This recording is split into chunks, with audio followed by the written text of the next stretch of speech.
Pag nakakita po ako ng ganyan, alam na alam ko na po yan. Ako, tingnan nyo to. Ang kapal-kapal pa nito kahapon. Tapos ngayon hinahanap ko talaga. Ang tagal-tagal ko siyang nakita bago ko na ano. Hindi po halata. Tingnan nyo naman siya. Nasaan na si caterpillar? O, di po ba? O, so ayan pala siya. Tingnan nyo. Ang hirap po mahalata kasi kulay siya ng dahon. Kulay ng stem. Ay, nako. Halika rito. Ayun. Ayan po siya. Ang salarin. Ay, nako. Ito na po, oh.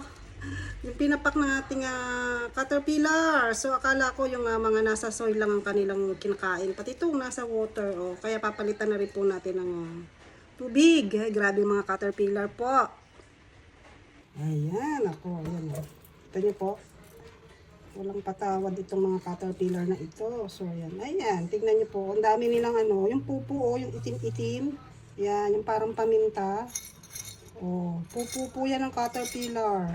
Tapos pag hindi po natin napalitan yung water niyan, yan, pagmumulan po yan ng ano, pagkabulok ng ating halaman. So, kailangan po talaga, ayan kita nyo po na alis. Ay, nako, kailangan talaga malinis po natin. At baka magkalumot, no? Yan, dumi. Wow, hey. Ayan po.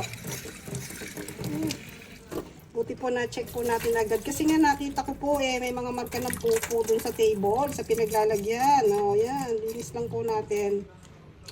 Ayun pa, meron pa pala. Salin po natin dito sa para malinis maigi. Ayan. O. Yan, wala na po.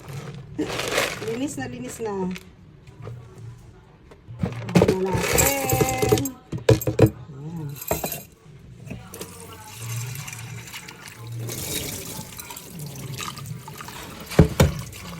Ugat na po, oh. Ugat na po sila. Pinaghalo po ito, ha. Enjoy. At saka yung ating, ano. Yan. Bigyan na natin. Enjoy po, tsaka Manjula, ha. Yan po si Manjula, oh.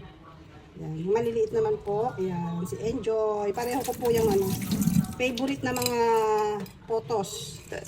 May favorite. O, yan. Ganyan po. And then, lalagyan na po natin, ha. Tubig ulan po lagay natin.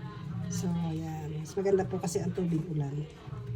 Yan. Okay. O, maganda na po uli sila. Yan na po. Bagong ligo. Yun. So, yan po. Importante po. Chine-check po natin ang ating mga halaman.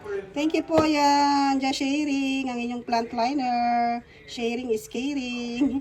Happy planting everyone. Share lang po ng ating plant care.